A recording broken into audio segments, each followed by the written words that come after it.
Hello, everybody. Nice to see everybody here this evening. Hello, Sue. How are you? Good evening. I'm good, thank you. Are you? Yeah, I'm good. Thank you. No rain. It's nice. It's beautiful just now. Really lovely. Okay, so we're here to talk about how to promote wellbeing practices in the early years. Huge subject, I think. How long are we here for? Well, let's see what the people here that have joined us tonight want to hear about. I mean, is staff more important than the children? I mean, I always put the children at the centre of my practice, but I think we have to get it right for children. So what do people think?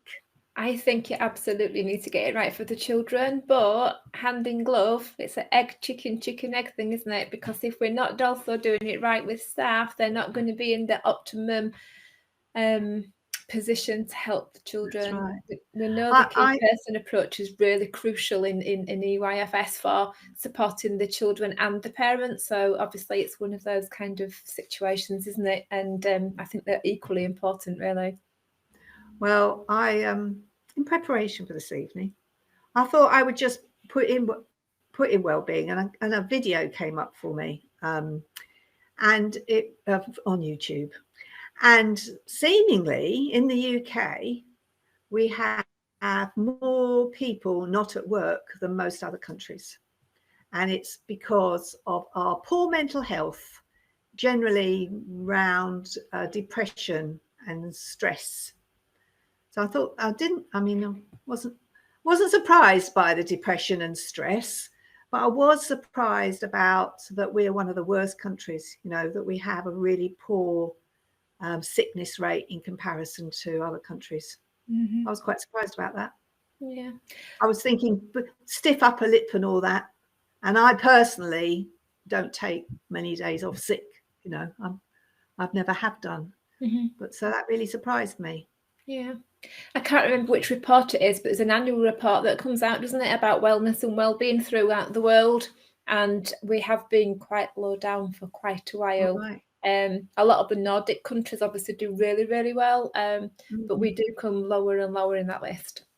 So it doesn't kind of surprise me, really. I've not looked at what you've looked at in terms of the numbers, but yeah, I think it kind of, it doesn't really surprise me, unfortunately.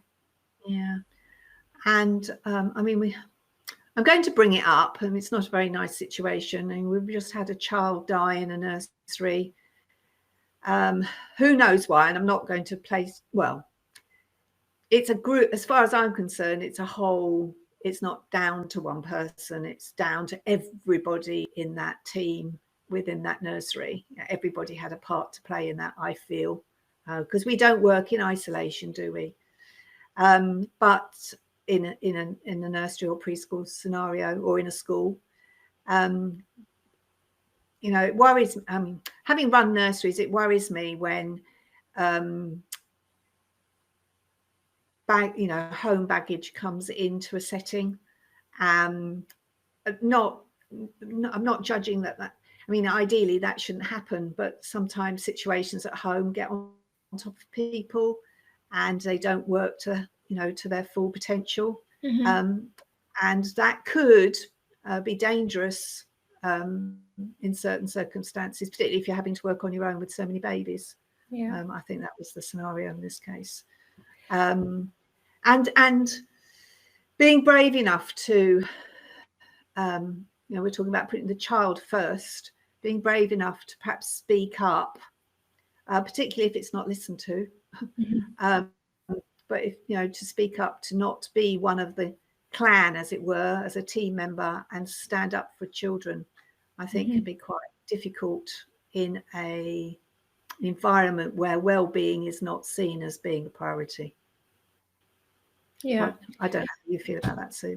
There's lots of things there, isn't there, really? If we only look at the child protection issues in terms of domestic violence, and obviously you talked about the mental health issues as well, we know that those are two of the three trio vulnerabilities in terms of safeguarding, and staff are just as vulnerable as the families and children. So if they are bringing things to work, hopefully, you can't always leave it at the door, can you? What's going on is what's going on, and it's going to affect your work.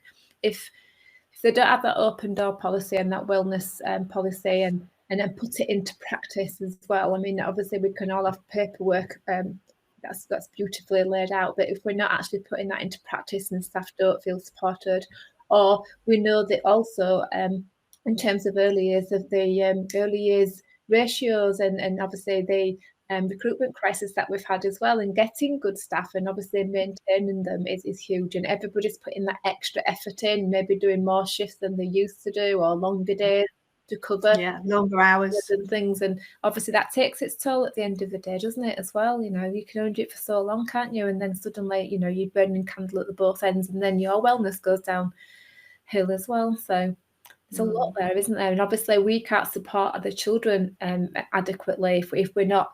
I often talk when I'm doing kind of PowerPoints, I usually show the kind of the empty cup thing, you know, pouring the water and watering the children if there were plants, but obviously you can't water them from your watering can if you've not got the well-being yourself, and if you're not looking after yourself as well. Such a big issue, isn't it? Yeah, I agree. And it's now when you're a business owner, it's very difficult when you don't have enough staff, you know, when you can't provide the service, and when you need, you know, every child to be in attendance, or you need, you know, all your places filled so you actually can make enough money. And it, you know, it can be really quite tough, I think, for the owner of a group as well. And they, you know, as an owner, you can't necessarily tell all your staff about your problems either. So, you know, as an owner, it can be very lonely. And again, that's can be a bit of a struggle as well. And sometimes maybe not really appreciated by staff. I'm just sticking up the owners here. I think a lot of it goes on with the management. Obviously, somebody does the supervisions, hopefully on staff, but if you were a counsellor, every so many hours that you take on everybody else's problems and issues, you have to have a supervision and a wellness session yourself. And a lot of the time, the managers of preschools and nurseries and the owners don't have that person to hold them, but then they're trying to hold the team. So that's the extra pressures then, isn't it, on that person that's the provider or the nominated person. And I can hear the biggest reason not to do that is that I don't have time. You know, because we work in very time pressured environments, I think. Okay, well, open communication, I think, is the best way forward for well-being. I don't think it's enough personally to put a nice basket of goodies in the toilets. I think it's about ensuring that everybody is valued and can say their piece without feeling condemned for it. That would be my and hopefully I did that when I ran my nurseries. When you were saying earlier about being taken for granted almost, I mean, I obviously work with a lot of nurseries and go do the mock inspections and things, and sometimes I feel that staff sometimes do maybe take for granted the conditions that they have got, and some nurseries are offering staff maybe some of the nursery food at lunchtime. The one that I was in last week, they provide breakfast as soon as staff get there. If they haven't already had their breakfast, the staff can have the nursery food at lunchtime. They get uniforms, they get this and that and the other. They get all the training they do. They either get time back or the nursery shuts on a Friday afternoon, and I often go in on Friday afternoons to do training so that they're not expected to take time out from their own personal lives. And there's so much that goes on. But then when I ask them, pretending that I'm an inspector doing the inspection, how do you feel that management support you? They just talk about the supervisions every 6 weeks. They don't really kind of give me all the stuff that I do know is happening. So maybe some staff take that for granted if they do have those perks as well. Yeah, we certainly gave lunch for every member of staff. But yeah, well, that's a good point, actually. Well, that's communicating back the other way, isn't it? It's about not making people realise, but often I think staff feel the grass is greener on the other side, and a little while later they're asking to come back.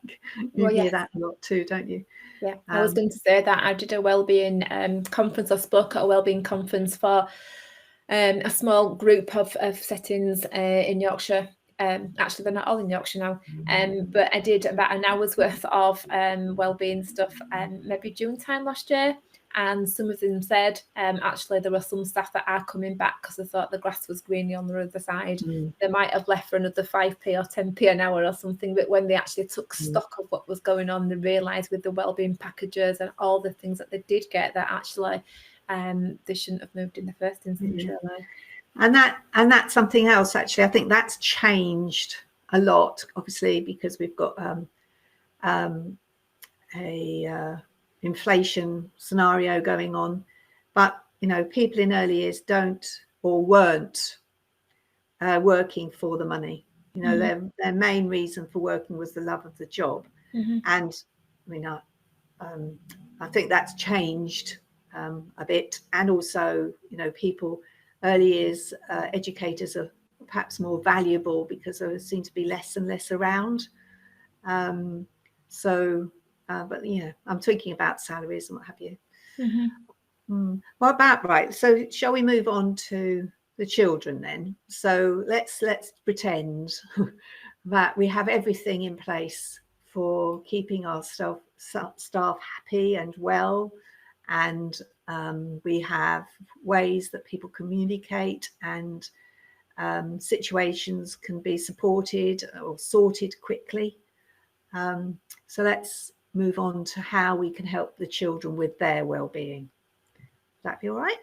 And again, this is a huge one, and obviously travelling up and down the country, maybe in 2 or 3 different nurseries each week, and there's a lot of dysregulated children, and seems to be a lot of children with additional needs just at the moment. And I'm not particularly sure. People say, are you seeing this everywhere? And actually I am. There's a lot of children with complex needs, additional needs, in meltdown locks, sensory needs, undiagnosed stuff maybe just at the moment. I'm not particularly sure what's causing it in terms of the ratio of children that potentially need support. But again, supporting children that are finding their world a struggle is actually quite tricky day in, day out as a practitioner, and obviously supporting the parents as well. So I am seeing a lot of dysregulated children in terms of their self-regulation, and not just age and stage stuff, but again, going back to what we were saying about mental health, if parents have got poor mental health, if there is domestic violence, drug or alcohol abuse or what have you, and we know there's a lot of that obviously unfortunately going on as well, they're not then in the optimum place to be able to support the children. No. And the key person approach obviously is for the children and the parents, but it's how much can you give, isn't it? And are parents willing to talk to key people and try to get some support and signposting from them as well? Yeah. Do you think this is a COVID fallout, or do you think this is just being more aware of children's individual needs? I don't know. I can see to begin with that the communication and language, social skills, PSED might have been low because of COVID. And I know we still have some of the children that are the COVID babies in early years just now as well, but I can't see the complex needs coming out of COVID really, because a lot of these children probably will be diagnosed with autism and other specific medical needs, when actually that's nothing to do with COVID. So I am a bit flummoxed by it, if I'm honest, because we're not here to diagnose, but if you've worked a lot with the children, even without diagnosing, you can kind of look around and think, okay, and you can kind of spot the children that are going to have these long-term difficulties, and it's not just a speech and language delay, which we could maybe help to catch up with. There's a lot of children with these complex ongoing medical needs, really, which we can't really, we can't say that's anything to do with the pandemic. I will say, through Spark, I talk to settings every week, and I think everybody is saying they have a lot of children with special educational needs. We've got so many children with special educational needs. Even today, somebody said we've got lots of new children starting. They closed for the summer holidays, so they've got children coming in to visit, and in the next breath, she's saying, and we've still got our children with special educational needs that we're trying to, she didn't use the word manage, and that's the wrong word to use, but, you know, trying to support. Yeah, trying to support. And, you know, I felt quite sorry for her, really. And getting transition reports ready, you know, as well, on top. Yeah. At least you started quite early to do those. So, yeah, the system's also struggling, isn't it? Because we can't refer every child that's got a speech and language delay because the system is too overstretched. Right. And there are more children potentially that might have that ongoing speech and language need that do need this the specific support from a speech therapist, but there's a lot of children obviously with transient needs as well that will catch up possibly before they do need that specific intervention as well. So there's a lot there, isn't there, in itself. We're saying we're trying to make the world right in an hour, but actually there is a lot to talk about, isn't there? Well, you know, we know that communication and language is the main indicator for how well a child does later in their lives. And, you know, if we can't get that right, that's obviously, if we can't get that right, because we're always trying to support children the best we can, that's a strain, isn't it? You know, if we're not seeing the children develop as well or as quickly as we want them to, because we're very conscious of how important it is, you know, that's another pressure put upon us. Yeah. Just before we came online, I was trying to cull, you know, how many emails that I have. It's just ridiculous. I think it's 2,700 and odd just now. So I was thinking, no, I'll just whiz through a few of these, see if I can get rid of some. But actually, there's a lot in my inbox now about the parental mental health awareness week, I think it's called, is the proper title, this week. And I was looking at some of the NSPCC resources, and I've just shared them in my Facebook group. So hopefully there's a lot of potentially good information there, and maybe lots of things to signpost. And I've noticed the NSPCC are doing little mini courses for people. Yeah, they look really good. I ought to do one and find out what they're like, but quite short little courses about this, that, other. I've noticed that. Okay, right, we're still talking about adults here. I know. So in terms of the children, I think I was thinking about the key person approach. I think we went back to adults there, didn't we? But yeah, I think the key person approach in childcare is huge. I think there's a lot maybe that are still using the key worker system, and you know that I obviously have that little thing about that. In terms of the key person is something that we should be thinking about building relationships, and key workers are that, obviously, that kind of important job, but the key person also builds relationships to support the children when the parents aren't there, so that when their main carers aren't there, there's somebody that's got that secondary attachment figure there for the children. And again, staff in crisis, staff off, covering, it doesn't always work that we can get that reliable first adult there, and lots of buddy systems obviously are needing to fall back on what maybe we've had in place for a long time, but we didn't need that kind of buddy system to support the children as well. And I mean, I'm going back to the adults again. I'm really sorry about this, but I do feel when parents can't afford perhaps to send their children so often, then there is a bigger load of children that are taking up the places, unless you're fortunate and work in a school.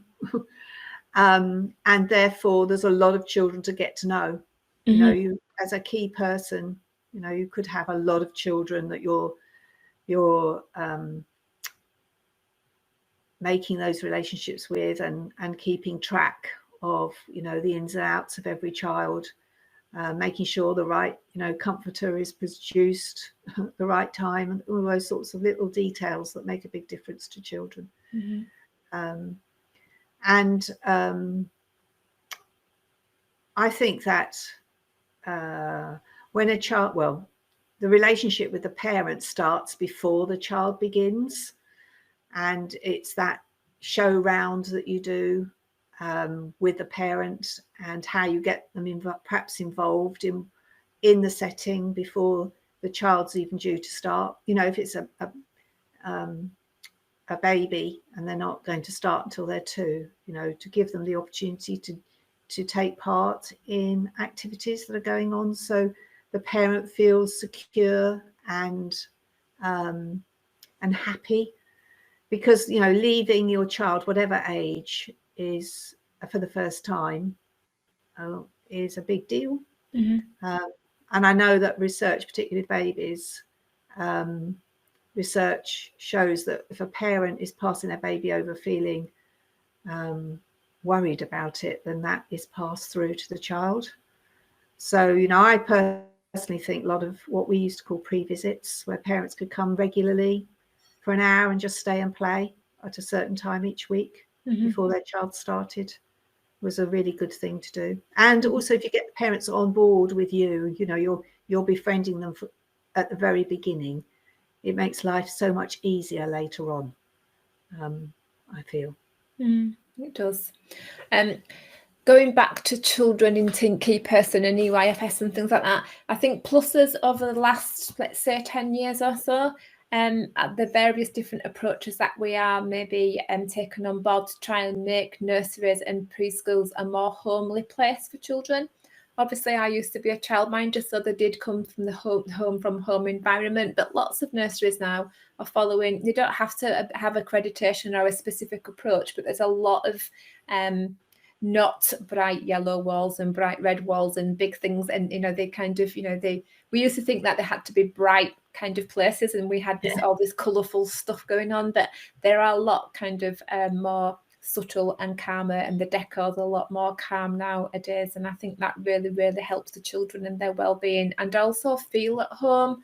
It's not quite so kind of clinical and what have you. There's, you know, little beds, little mattresses, and they know they've got that sense of belonging there, and they don't feel as cast out to sea, I don't suppose, when they go into a bigger setting as well. So I think that's a plus at the moment. I think there's a lot of nice work going on in settings in terms of supporting children's well-being in that way.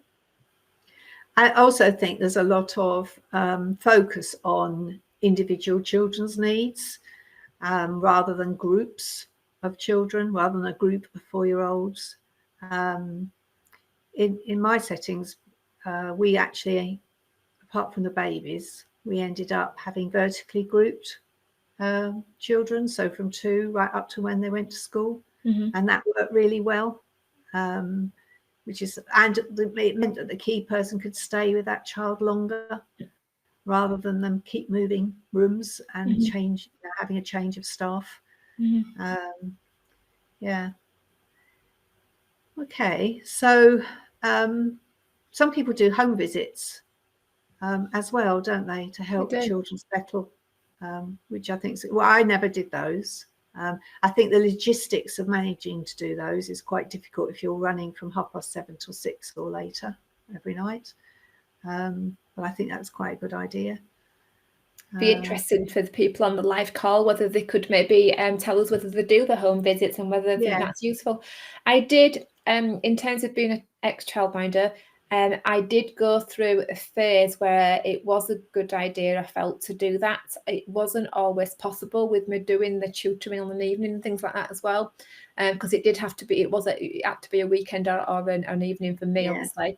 But I did find it really useful to see where the children live. And obviously, if the children can also see me whilst they're there, it was almost like I was mum or dad's friend, because I've been to, Sue's been to my house.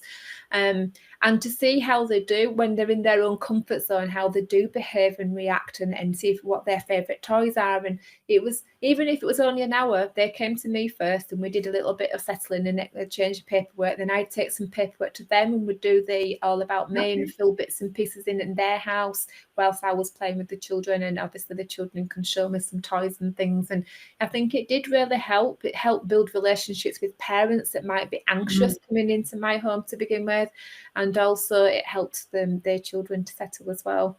But I think you do have to be mindful of your own safety. I used to say to my husband, I'm sure everything will be fine, but this is my emergency password. This is my, this is my code word. If I'm not back in about an hour and a half, give me a ring. And if I say this word, then obviously something's gone wrong. This is where I am.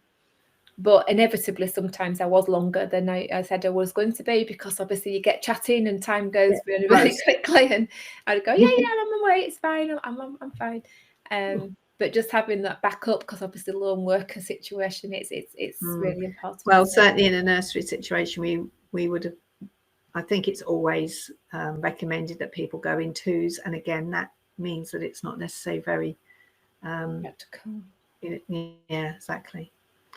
So settling in now, I'm a true believer that once the parent has left,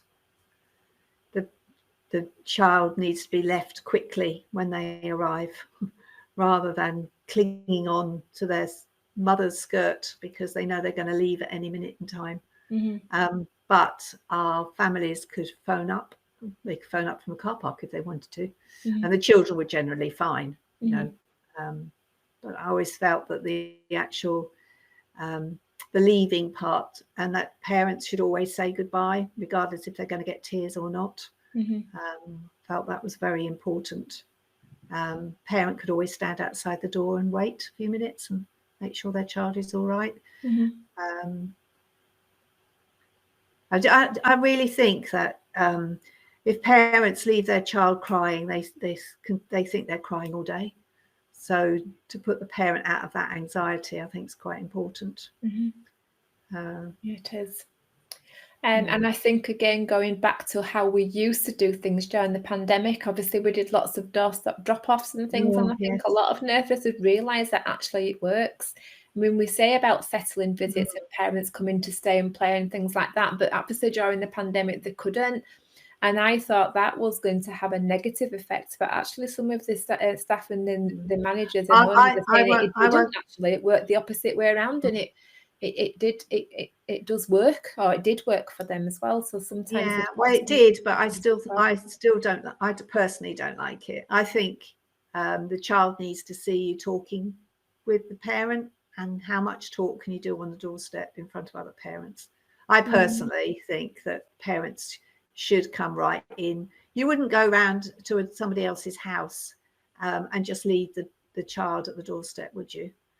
Not necessarily, but I think maybe if the parent's rushing to go to work, I think sometimes, like you say, that kind of clean, I'm going now, see you later. But then they do come in then at tea time when they're collecting, or lunchtime when they're collecting, and they collect the guts and bags and collect the child from inside. And it's just some nurses have just, you know, they've done the surveys with parents and said, you know, what do you think? And a lot of parents have said, well, actually, it's a lot swifter. I can get to work on time. It's a lot better.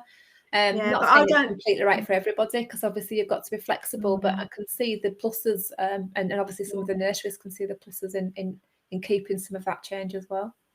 I do. I think though that children's lives shouldn't be in silos. You know, for the child to see that there's a connection between their, you know, different parts of their lives, and that's knitted together, is much better for their mental well-being than living in silos. You know, this is what I do at nursery or preschool, and this is what I do at home, and never the two do meet. And for children with additional needs as well. Sorry, Sue? I'm sorry, I'm just saying it's just that's where the home visits can work really well to begin with, as well as a bit of crossover there, isn't there? Absolutely. But with children with special educational needs, that's vital. You know, I think it's vital for all children, but with children with special educational needs, you know, they sometimes can grasp a concept in one situation, but have to learn it in a separate situation, sort of relearn it. So I think personally, I would encourage everybody to let parents in. It's because I think it's about the child, not about the parent being late for work. You know, book an extra half an hour, so if you can come in at 7:45 if you've got to leave at 8 o'clock. And also, you know, you're right, when parents come to collect, I think it's really important that parents come in right into the setting. I do a lot of work in China, and nobody goes past the school gate, and I'm working with a particular setting that really wants to be YFS, but they can't get the parents through the school gate. Internationally, the parents I don't think it feel. depends, doesn't it? I understand what you're thinking. When I was out in Thailand, they let the parents through the main gate, so there was security on the gate. So there was a massive. You had to, if they didn't know who you were, that you obviously had to show ID and things. But obviously the parents that they knew could go in. But then the net in there quite a big like quadrangle that kind of wrapped around the whole building, and they knew whether you were that age group or this and where to go. And then they did the national anthem every morning with the families all around and brought the flag, and then the parents would say goodbye, and then the teachers would take them in. So it was a little bit of both. Nice, it was nice that the way that they did that. And sometimes they did wake up, shake up, and the parents would stop for that, and then they'd go in. So there was a nice crossover, but they had the same issue there that the parents didn't really feel as though they needed to be in the school, but with it being outside most of it, and they did that quite well. I liked the way that they did manage that, and actually the parents did want to stay, but then they knew when it was time to go as well. Yeah, that's quite a good idea. But very difficult to get communication with parents when they're not allowed in the building. I find that quite a challenge personally. I think it's working for some though. I mean, you have to do what you need to do to be able, and if it's still working for some. I mean, obviously they've got the apps and things, haven't they? And you can obviously communicate on there as well, and the quick handover about it's something as well. I don't think it's kind of stopping the communication. I just think it's different, and it's maybe just top loaded to the end of the day, at the end of the session, so that they have more. And it's about, and also we were talking about apps. Obviously, I've designed one of those. It's about encouraging parents to actually share what's on the apps with the children at home, so you have that crossover of conversation. I think that's really important. What do people think on the chat? Come on, everybody. Quite quiet. We're talking about things that you're all having to deal with in your everyday working lives. What do you do in your settings? I'll tell you what I was going to say actually earlier when you were saying about that crossover, so that children know that you exist when you're not at nursery. But it makes me laugh time and time again when they see you in the supermarket and they're like, oh, what are you doing here? You live at nursery. What are you doing here? Yeah, that's right. Teacher, you belong in school. And the look on their faces is absolutely, it's something else. It makes me laugh every time. They're kind of horrified, but mystified as well. Well, they can't actually put your name on you, because you're out of context. Yeah. And one of the little boys that we cared for, and he was very, very bright actually, and still is obviously an older boy now, but he never came upstairs in our house because we only ever childminded downstairs. And during childminding hours, we had the stair gate on the bottom of the steps so that they couldn't come upstairs as well. Everything they needed was downstairs. And then he was talking about being in the bath or something. And I had this do you know what? I had a bath last night. I don't have a bath a lot because I have a shower. And he looked at me and said, your house hasn't got a bath. But he hadn't realised, even though he could see the steps, that there was an upstairs side. So to him, it didn't exist. So that's just how children think, isn't it?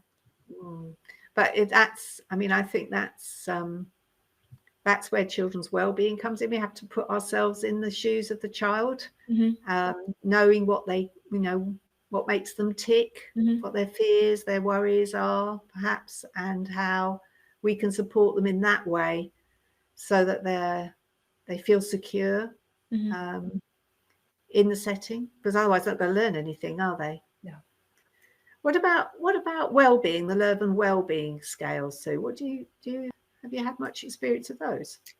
I haven't used them. I know what they are. I've seen the STEW scales. Are they STEW? Yeah. Shared thinking and emotional wellbeing scales. I did some training on those a few years ago, but I haven't worked with them. So I know what they are. And I've seen the scales, and I obviously know the Leuven scales in terms of the very high to very low. But I don't use them. But I think they are useful. And I was back to the conference I spoke to last year. I kind of put it out there just as you do. It wasn't on a PowerPoint. Suddenly a thought comes to you and you just kind of put it out there. And I said, what why aren't we using this with staff as well? Because obviously, you know, you can straight away, as an owner or manager or a room senior, you'll be able to tell if somebody comes in and they've got low levels of well-being. And obviously, if they've got low levels of involvement and well-being, they're not going to be, obviously, you know, their well-being is going to suffer, and so is the well-being of the children and the interactions with the children. So I think maybe they have got their place. But obviously, some people think it's kind of an extra layer of bureaucracy, really, trying to kind of keep things running. I mean, we use them. Well, they're there within our software, and they don't have to be used. Mm-hmm. And I think a lot of problems children have. It's about understanding the scenario. Or no, first of all, it's about recognizing. You have to recognize there is a problem. And I think that's can be quite skilled. You know, it could be quite a quiet child, you know, a child that doesn't present any particular difficulties, that just runs along and does what, you know, fits in. But it's about recognizing that there is potentially a problem. I mean, for my first nursery, I'd been working with children with special educational needs, behavioural and language difficulties they had. And when I opened my first nursery, every single child had additional needs, and to an extreme extent. Okay, but I'm very keyed into tuning into what this child, you know, what a child is all about, and what their needs are as individuals. It's me all over. I can't be anything different. So when I see 4-year-olds corral to all make, I don't know, a daffodil, that makes or a birthday card, and all the birthday card, or not a birthday card, a Mother's Day card, you know, and they're all the same. I cringe about that. Mm-hmm. But, you know, I think our role is, you know, a parent knows their child inside and out, don't they? And our role needs to be similar.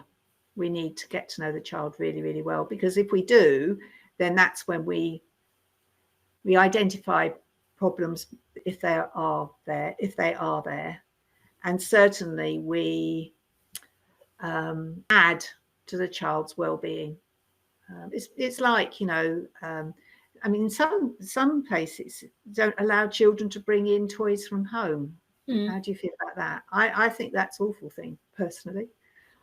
There's a balance to be had, if I'm honest. I mean, obviously transition items are really important, and it's something else we had to go through during the pandemic times, because obviously we couldn't accept lots of kind of contamination to and fro. Happy toys, yeah. But I do also know from experience that some children don't like to share their precious things from home, and then maybe it's get broken or part goes missing or something, and then there's obviously a lot of hoo-ha that you can maybe be avoided, really. And I don't think there's a single right answer. I think it's about people finding out what works for them, really, as well. But if somebody, there was, I can't remember, it was a long time ago, a little boy brought in a car transporter with lots of individual cars on, and I obviously had 3 or 4 cars there, and then on the top layer as well. And then they spent most of the afternoon trying to find all 8 cars or what have you, because there's just, and you know, it was, you know, it's a bit of a nightmare for the practitioners to find all the missing bits before it went home. So I don't think there's a carte blanche rule, really. To me, it depends, I suppose, how many children you've got and what kind of toys. And having a safe place to put them, so the child can put them in a safe place, so they can then go on and play with other things. A safe place where other children can't actually access them.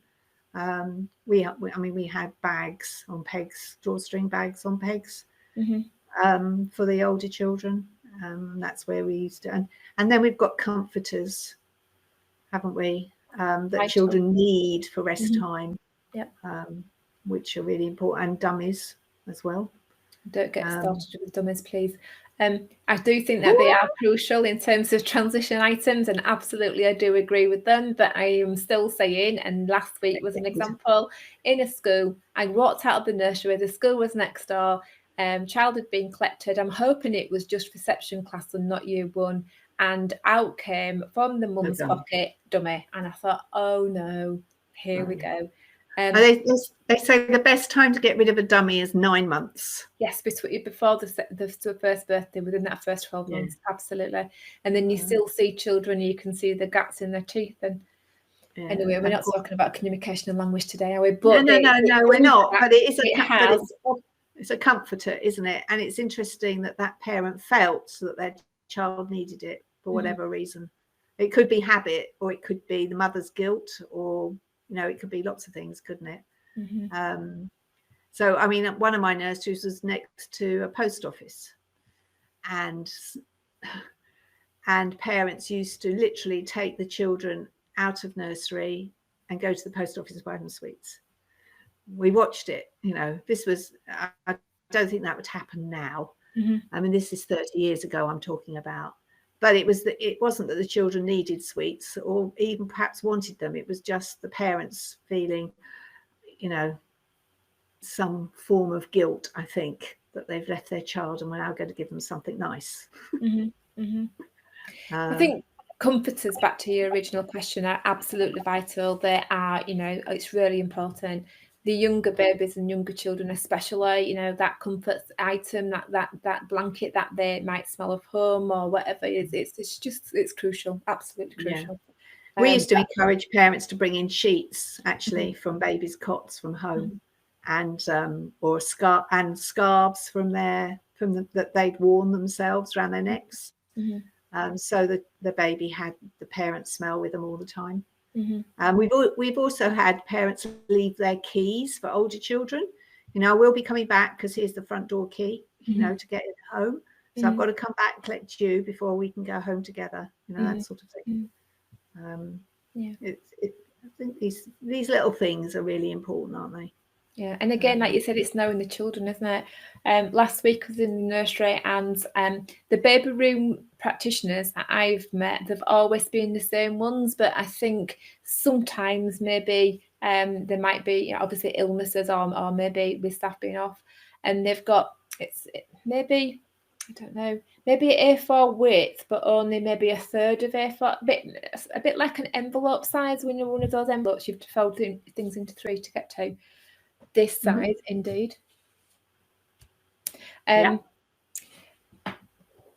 With, I think they were laminated, but each child had one little photograph on name, and even the kind of what do I like to do to separate from mum or dad in the morning, do I have any comforters, how do I like to go to sleep, do I have a formula feed or whatever, and it just kind of it was lovely that the secondary key person approach, or if they had to bring somebody in maybe from toddlers or preschool to cover in baby room, they just had that continuity and that conversation, that communication there about what each child needs. And I think that was a really nice idea. You mentioned photographs. Actually, children having photographs of their family in nursery or preschool is another really good thing, because you can talk about them even if they don't have an awful lot of language. If you know who they all are as well, it helps. Talk about Uncle Bob or whoever by their name. I think that's also quite helpful, and they can be really tatty by the time the child leaves at 4. Lots of nurseries are doing family trees now. I mean, sometimes I do think, well, what is that photograph right up there? Children can't see them. They need to be a bit lower down maybe. But I think the family trees are really nice ideas. And some of them are doing laminates. So they're laminating. I know it's not very good for the environment, but they're laminating the photographs so that they do obviously have that longevity. Children can touch and feel and eat if necessary. And then they're making them into like key rings, so that when they do progress on the key persons on there, and obviously they move on to toddlers, and any kind of special photographs that the children might want printing from nursery as well, if they've done something that gets added to this key ring. So by the time they go into preschool, it's quite a chunky thing, but it's like a bit of a learning journey as well. So that I think now those kind of ideas are really nice. That's nice. That's a really nice idea. That's a really nice idea. I approve of that. Good. Okay, so what else do we need to cover? What about, well-being is also about keeping children healthy and safe. We've done a lot of talk about children's emotions, but their health, their well-being health-wise, and is also quite important. I don't think we think of it perhaps like that so much. No, but I think obviously we know that if we don't eat healthily and get enough sleep, etc., it's going to impact our well-being. So obviously the children are going to be in the same place as well, aren't they? It's funny you should say that, because my husband and I have been shopping this afternoon and we are on a health kick. We're both going to lose about a stone in weight, hopefully, and we are going to be eating a lot healthier. So we came back with a trolley full of goodness, but we need to obviously then sort out our menus, because it's going to be different. And, you know, we don't know what children are eating at home. I know that sometimes when they're being packed lunches into the nursery, what sometimes parents deem as healthy isn't particularly what we would deem as healthy. I think there's a tension there, especially when you were saying earlier about the numbers of children in a setting now, and maybe the part-times and maybe doing the funded hours. Some of the parents will be bringing packed lunches, because then they may not have to pay that additional fee for maybe a nursery lunch or a preschool lunch. So I think there's probably maybe going to be lots more children on packed lunches if there's more people getting the funding, maybe. I don't know, but I do know there's a big health issue, isn't there, in terms of oral health? Health, too much sugar diets, juice, etc. There's a kind of constant awareness building, isn't there, between practitioners and parents? And a big opportunity there for a lot of conflict, unfortunately, I think, of, well, you know, what's healthy and what's not healthy, and, you know, can we have one child with a box full of chocolate and another child with a box full of sandwiches? You know, that could also be conflict, couldn't it, between the children, really. I've never had to deal with packed lunches. Obviously, I know in EYFS we have to give parents a choice, but we always persuaded parents that it'd be much better if they just had a nursery lunch, for lots of different reasons. And we were very lucky that happened. We did have one child who did actually bring her food on a plate ready to go in the microwave, because she was allergic to so much that it was just impossible. And that was a long time ago that happened. See, that's nowadays that would be tricky, wouldn't it? Because we wouldn't be allowed to warm things up, because we didn't know if they'd been warmed up already. And it'd be a nightmare, wouldn't it? Well, I think we still kept a sample of everything that we served. But yeah, packed lunches, but also infections too, you know. If the doctor, this is a real life, if the doctor says it's not conjunctivitis, then presumably I won't have to pay for this afternoon session. Well, I'm really sorry, I'm not a doctor, I can't diagnose it, and we do have, you know, a duty to your child and the rest of the children here to keep them free from infection. Blah, blah, blah, blah, blah, blah. Quite a common. I've also watched parents, because I lived opposite one of my nurseries, and I've watched parents, you know, wipe the child's nose, walk 5 steps, wipe the child's nose, walk 4 or 5 steps, until the, you know, coming into nursery. Because I actually think it's important that children do come in contact with you know, germs. I don't think they should be mollycoddled at all. But you know, sometimes it was more important that the parents should go to work than care for their child in that particular circumstance, certainly. And then the Calpol crash, as I call it, at lunchtime, when they obviously have dosed them up, dropped them off, and then suddenly you can just tell at lunchtime when the Calpol started to wear off. Absolutely. Absolutely. But then I've been in this, I only worked away from the home for about 6 months while my eldest was a baby. But I didn't really want to go back to work, but I had to go back to work to secure my maternity. It's a long time ago in those old rules. But also, Todd's law is when he started childcare, he obviously did get a few bugs from the other children. But I was under pressure, like, you can't have any more time off. You know, you've had a lot of time off. You've only just come back off mat leave. And I was like, my child is ill, and I don't care what you're saying, but my child is ill. But you can see where the parents are getting the pressure, obviously, from and staff being under pressure to come into work when they're not feeling 100% as well. You know, we're going back to the adults again here. Yeah. But fundamentally, you know, we don't have a business, do we? Or we can't provide a service if we're not looking after our adults. Yeah. Big vicious loop. We've almost gone right round, haven't we, in terms of what we're doing? But yeah, it's looking after each other, isn't it? It's everybody looking after each other and being a team player. And yeah, absolutely. How long have we been on for? Oh, well, we're pretty much coming to the end of the hour, so we've only got another few minutes. Well, another 5 minutes or so. Right, come on, everybody. Let's have something to talk about, some questions, or you don't have to agree with us. I mean, Sue and I don't agree on everything. No. That's why, you know, we all learn from each other, don't we? So please be brave and let's have something said in the chat. I mean, the lady from the school, your situation is perhaps very different from the lady that is an area manager in Birmingham. I mean, in a school, I mean, rest time. Let's talk about rest time. I often see on Facebook, you know, about parents wanting their child to be woken up after 3/4 of an hour or what have you, because otherwise they won't sleep at night, that situation. I mean, I personally don't think you should ever wake a sleeping child. And I think if they're woken up, they're more likely to fall asleep in the middle of their tea time when they do get them home. So it's, you know, it becomes a bit of a vicious circle then, because you have a hungry child waking in the night. But what do you do on the chat? Oh, come on. Somebody's got to be brave.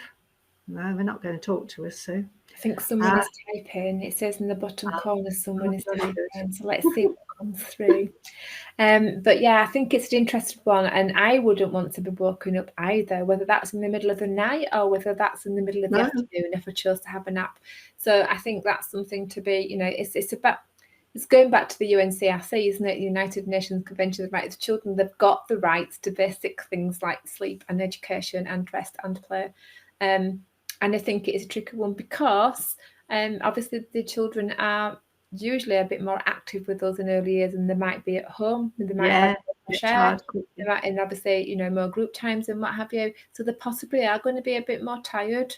But I do know about being a sleep deprived parent as well, because my youngest didn't sleep very well for at least 12 months, whereas my eldest one did sleep through it 3 months, and I think I felt that was, you know, standard. Yeah, I had one, and once she ended up sleeping all night, the other one began. So yeah, I do understand it from a parent's point of view, but I think in a nursery, I mean, somebody, Danielle, I think, has said it's very difficult to get a balance between what parents say and what we see as best for the child. And I just think that we have to do what's best for the child, and we have to educate that parent to understand, or let's try it this way because she needs to have a longer rest because it's busier here than it is at home.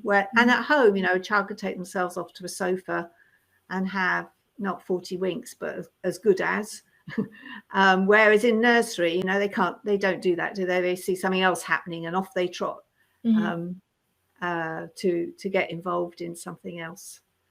So I think it's a tricky balance, and I think it's like anything else, it's about us sharing our ethos with parents to try and share. It goes back to the better the relationship you have, the more the parents are going to trust you and trust your professional advice, etc., isn't it? Yeah. And it also depends on bedtime routines and things at home, doesn't it? Because obviously I used to childmind, and so I didn't care how long my boy slept on an afternoon, because I would like to spend time on it. Even though we spent all day together, it was different time because it was quality time without the other children there, and I didn't really care what time they went to bed, as long as they went to bed at least 5 minutes before me so that I could get to bed as well.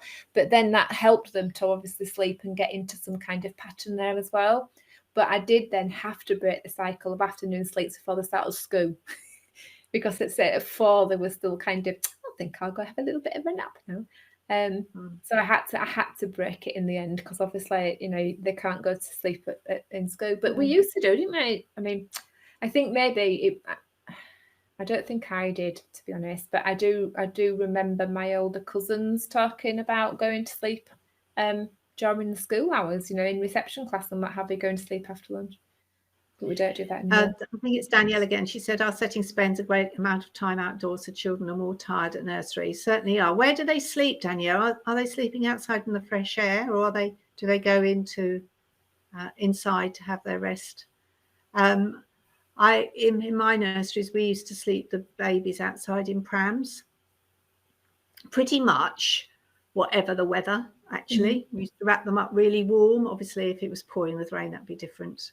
But actually being outside can make you sleepy.